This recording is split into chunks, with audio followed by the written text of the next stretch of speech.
Welcome to our home in the village this early morning, where I am sharing a week's worth of breakfasts, to be exact 5 of them, and I'm sharing a bit of meal prepping in preparation for the week as well as for the month. In case you're new here, my name is Clara, a mom of 2, a homeschooling, work from home, stay at home mom who is passionate about matters womanhood and the woman, viewing all this from a biblical perspective as I seek to trust the Lord that He will be glorified in me and with what I share with others. So we begin this morning with sharing a simple meal that I am calling arrowroot stew or Nduma stew. In case you would want a version of this, I have shared it on our other channel, Recipes and Hospitality with Clara, and I'll have it linked below. But now I'm sharing a version of that where I begin by working on these arrowroots on Nduma that I had frozen. So I removed them from the freezer the night before and allowed them to defrost, and then I was able to now go ahead and peel them as I've done and deep fry them until they were crispy. Usually this is one of those that my family really enjoys, and I'm hoping that you too will enjoy. We love them, especially when we have boiled and frozen our Nduma. It really has that very nice crumbly texture to it when you're able to freeze them, and then later when you need them to defrost them. So once I had fried them crispy, I got to cut up those vegetables that I've shown you, and our tea, as you can see, is getting ready. In Kenya, tea is like a constant for breakfast. We take it with whatever it is that we are making breakfast with, unless we have another beverage, but most of the time it is tea. So I began by frying my onion until it was tender, added in my garlic and ginger and fried until a light golden color. And then, as you can see, I am adding in the carrots as well as the tomatoes, stirred them in and lowered the heat so that the tomatoes could break down and form that really nice puree. And I'm also going ahead to sieve my tea. We love our tea this way so that it just tastes nice. So once the tomatoes had broken down for a minute or two, I added in the spices. You can add in spices of choice as well as salt, together with some tomato paste. Tomato paste is optional, but if you would like, you can also add. So I stirred those up and allowed them to cook for a few minutes so that the spices and the paste could cook. And then I added in beans. Those were frozen, but thank God I had beaten them with a wooden spoon, really, because I forgot to remove them from the freezer the night before while they were still in the Ziploc bag, and they separated, so it was easier for them to just cook now that they're already boiled. So I added them in, added in the remaining vegetables, that is the courgette, and then I mixed everything up and allowed them to cook for about 3 to 5 minutes, just to let the carrots cook a little more as well as the courgette for a few more minutes. And finally I added in my hoho or green pepper, and then I added in the Nduma. Usually at this point, if I have dhania, I will add it in also, but I didn't have some this time. So usually these two, you can add the amount of liquid you would want. I added just a total of about a cup perhaps, because we don't like it too soupy. We like it rather, just enough soup to get everything together. As you can see, it's not really soupy because we have tea to take along with it now that we want to enjoy the crispy arrowroots on Nduma. So we don't put a lot of soup, and then we don't cook them until, you can see I've put them in last of all, and I'm just allowing the steam to heat up everything, in case the Nduma has cooled, and that's what we need. So that's what we had this first breakfast, together with our tea as usual. So this morning I began my morning a bit early because I wanted to also meal prep. Now, this being a Monday, I would have actually meal prepped on Sunday, but the day turned out very differently, as you would expect, so I couldn't do this. I'm beginning by meal prepping bread. I'm working on some sourdough sandwich bread, and so I'm working with 1.5 cups of sourdough starter. I'm working with some cooking oil. I believe should be about 8 tablespoons, but I will link that particular video in the description. I have quadrupled this recipe. I don't know if you can see my phone somewhere. That's one of the reasons why I love sending my recipes over on YouTube to share with others, but they also serve as a memory for me, so that anytime I need to refer to a recipe, I just go back to my channel and I get the recipe as I had tested it and it worked. So that's what I did. But you can be sure it has sourdough starter, it has some salad oil, it has water, it has a little sugar, and of course the flour. But you can see the recipe in the description in case. Then I'm making some sourdough bread. I'm making a smaller piece of just 4 cups because this one my family doesn't enjoy it a lot, but I'm trying it with atta flour to see how it turns out.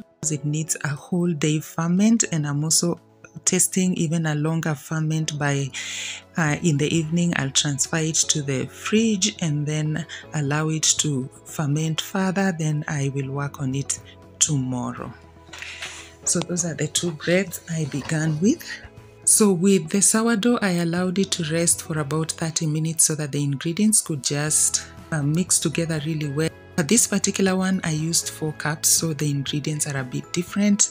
I think I would try to see if I can line them up on the screen so that you can see them.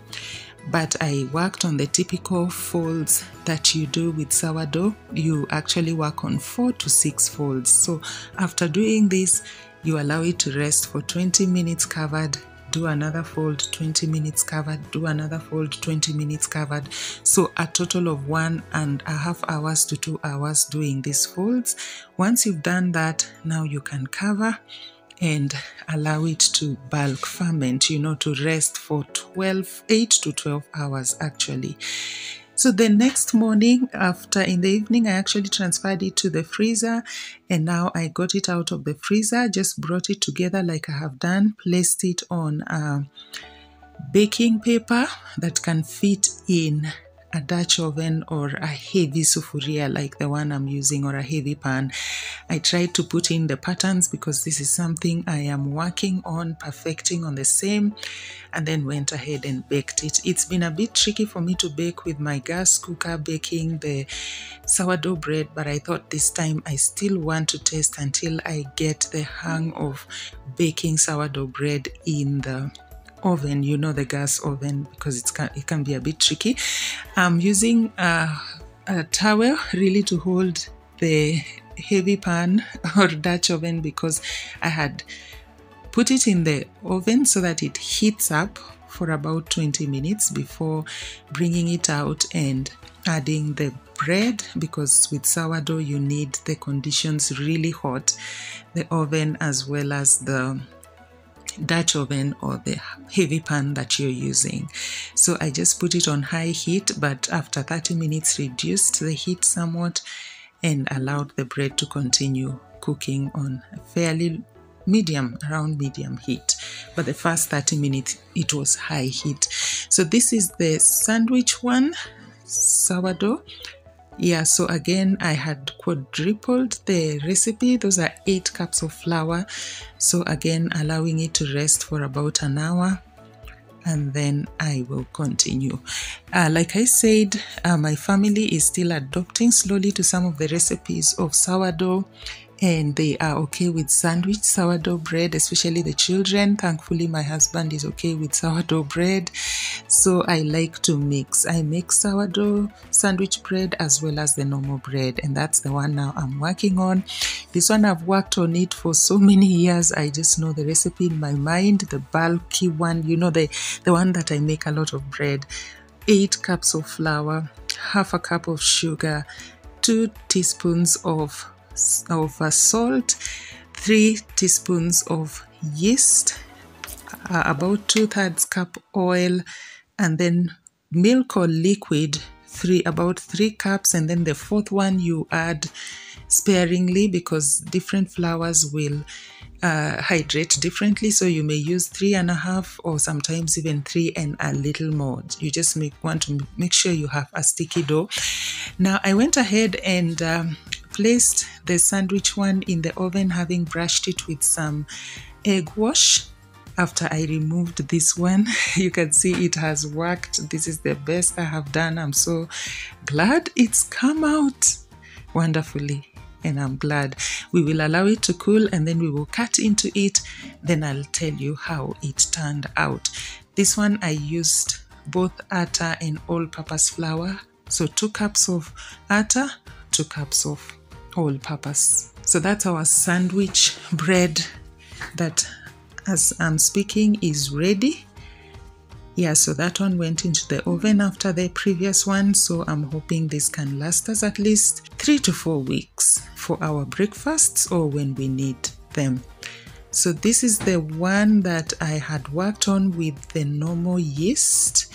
So I'm again going to arrange it in my bread tins. Thankfully, I'm using the same baking paper. I've not changed the baking paper. That's why I also like meal prepping, because you tend to reuse various things. This one, of course, doesn't take a whole day.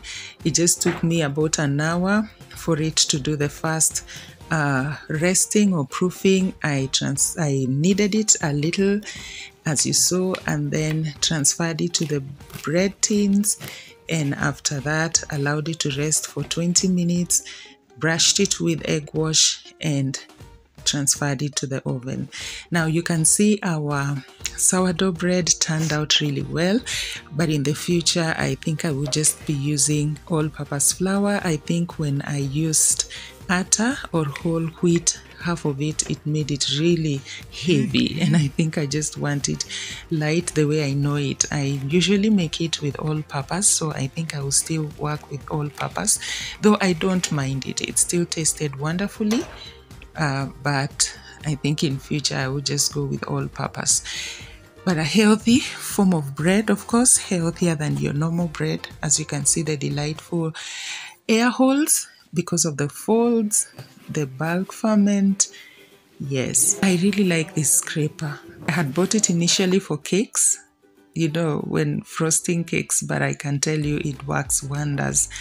I learned this especially from a lady that I follow online who does a lot of sourdough recipes, Farmhouse on Boone, and I just got to learn, wow, this thing works wonderfully, especially with sticky dough, and I'm really liking it. So because this is a whole lot of dough, you know, 8 cups, it's a bit tricky to work with it when you're kneading it as a whole big dough. So I like to somewhat knead it. I do a partial no knead bread, so usually I knead it a little and I knead the smaller pieces one at a time once I've divided it into 4 pieces. So I'm making those delightful rope-like pieces of scone.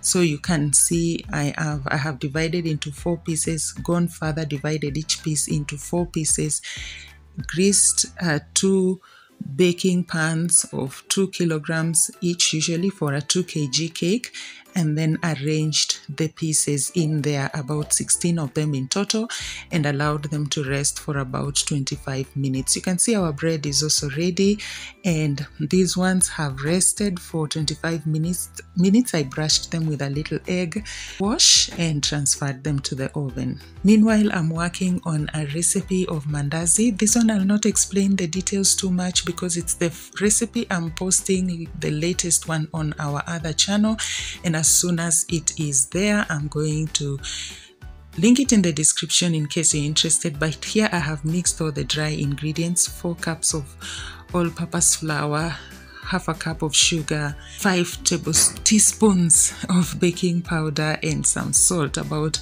a 1/4 teaspoon, and then gone ahead and mashed 4 bananas, large bananas, in a separate bowl, added in an egg, and then gone ahead and added in these dry ingredients. Actually, this recipe is ripe banana mandazi.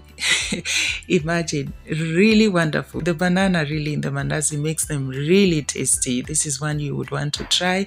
And I just mix the two, you know, the dry and the wet, and then the milk on the side I keep adding so that I have that really nice sticky dough as the end product. I allowed that sticky dough to rest for about 30 minutes, transferred it on a floured surface, as you can see, kneaded it for 3 to 5 minutes, rolled it out, cut it up into the characteristic mandazi shapes. You can use any shape you want, including round shape, triangle, square. I mean, I've worked with all these shapes.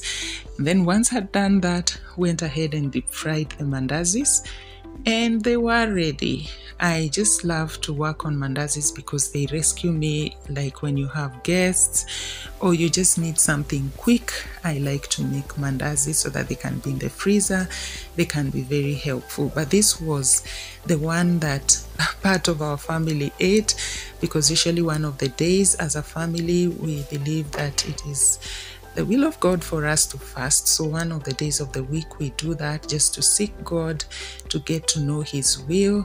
And so on this particular day, the members of our family who are not fasting had the mandazis for breakfast. Our scones, you can see, rolls are ready. It was actually the same bread dough I had done with the yeast, so I didn't want to show you the process because it's basically the same like the one I did for the bread with yeast. It's only that this particular ones, same size, same everything, I made them instead into rolls, just for something different. And also the other difference was I made the other one with a mixture of atta as well as all-purpose flour, but for these rolls I made purely out of all-purpose flour. So this one I'm making a simple breakfast with egg. It's close to what I normally call my Spanish omelette, but this one now is not like Spanish because I didn't remove the inside of the tomato.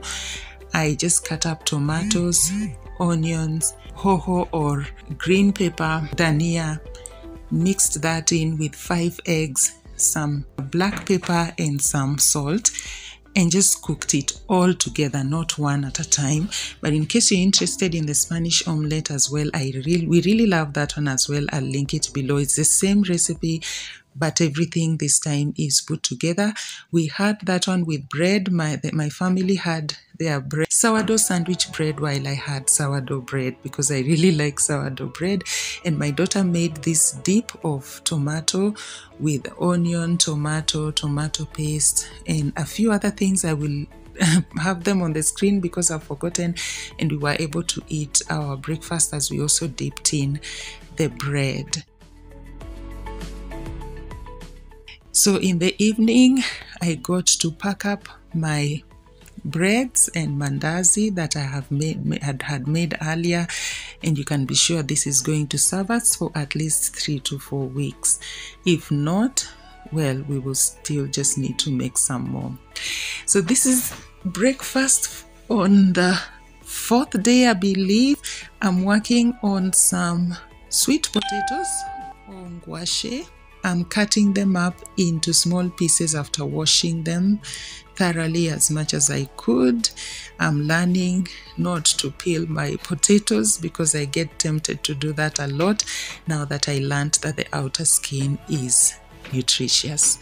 So I'm cutting them into just slightly smaller than an inch size pieces and transferring them into that bowl. I'm soon going to add water because, as you know, oxidation happens really fast with sweet potatoes and they tend to change color. So I'll now rinse the potatoes with water. Then I've added in some black pepper, I've added in some salt, and then I'm going to add in about 4 tablespoons of cooking oil. I will mix that together until everything is covered with the salt, the pepper, as well as the cooking oil. So once I've mixed everything, I just used my hands to make sure everything is rubbed on each potato. I transferred it onto a baking sheet lined with baking paper. My daughters had done cookies on this baking paper, that's why you can see it looks like that. But personally, when they've just done it, I don't mind reusing the baking paper. So I spread out the potatoes on it, and I went ahead and baked them for about 40 minutes. I would encourage on high heat. My oven is gas, so sometimes it's hard to tell the exact measurement of the temperature, but I just say high heat. But I would say try working with less than 40 minutes, because, or when you get perhaps to 30 minutes, reduce to low heat, because mine roasted a little too much, but they were really tasty. And because they are dry, I decided to work with something that we could dip the potatoes in.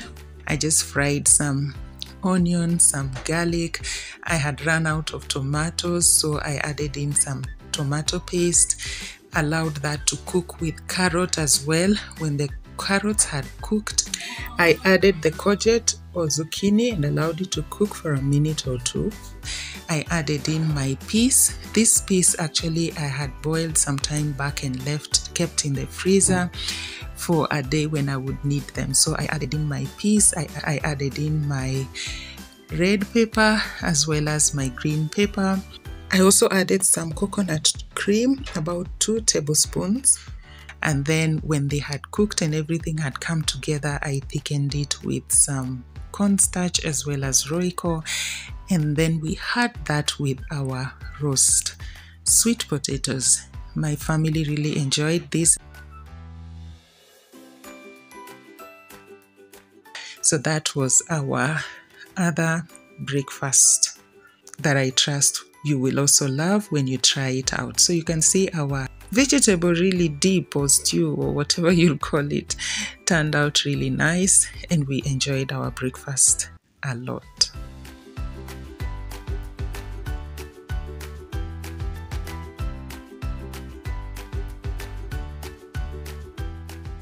This next one is a recipe I've shared in detail on the other channel, so I thought rather than use a lot of time explaining it, I will link it in the description below. That's no oven or no bake granola. I have already worked on my oats, roasting them lightly on the pan for 5 minutes. I have also roasted my groundnuts and then mixed the wet ingredients as you saw in a pan until they simmered. That is the honey, the oil, of course added in salt, added in peanut powder. Now that I don't have peanut butter, I just added the same equivalent as it is in that recipe, mixed everything together. When it started boiling, I added in my oats as well as my peanuts, and then mixed everything together until it came together really well. And of course, thankfully, when you're just at home, you may miss some ingredients, no problem. I just went to my pantry and found I had very little dried fruit left. So I added in just very little pieces of dried fruit, and the granola was really tasty. I still work with no oven because I prefer the no oven version to the one that is made in the oven. So that's why I went with no oven granola, and we had it in yogurt, and we really enjoyed this for our breakfast. It's sugary, yes, but once in a while I don't mind granola. It's really nice, and of course our children love it a lot. So thank you for joining me for today's video where I shared some of our breakfasts that I trust would be wonderful ideas for you to try, as well as a bit of my meal prepping for breakfast that I trust was a blessing and an inspiration for you on your own journey as you trust the Lord to be ready to do His will, especially when it comes to hospitality and when it comes to exercising foresight in the same by meal prepping. So as is always our custom, we will pray as we trust the Lord that He will be with you and I and grant us His fruitfulness as we continue to journey along in Him. Please, Father, be with us. Grant that you will be glorified in my life and in the life of my viewer, that as they seek to do your will, even having watched this video and as you minister to their hearts, I pray you will be glorified as you enable them and I to continually do your will in our hospitality, so that we will glorify you and be a blessing to many with our hospitality. In Jesus' name, amen.